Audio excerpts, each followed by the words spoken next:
আসসালামু আলাইকুম। সম্মানিত মুসল্লিবৃন্দ, কেমন আছেন আপনারা?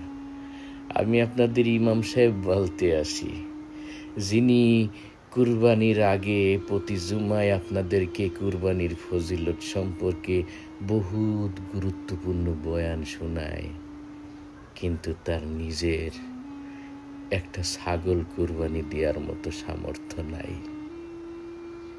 যিনি ঈদে আপনার বাচ্চাদের নতুন নতুন কাপড় চোপড় কিনে দেওয়ার জন্য বয়ান করেন, কিন্তু তার নিজের বাচ্চারে একটা পাঞ্জাবি কিনে দেওয়ার মতো পয়সা তার থাকে না। সমাজের মানুষ যার নেতা বলে ডাকে, কিন্তু দিন শেষে যার সাথে আচরণটা করে গোলামের মতো।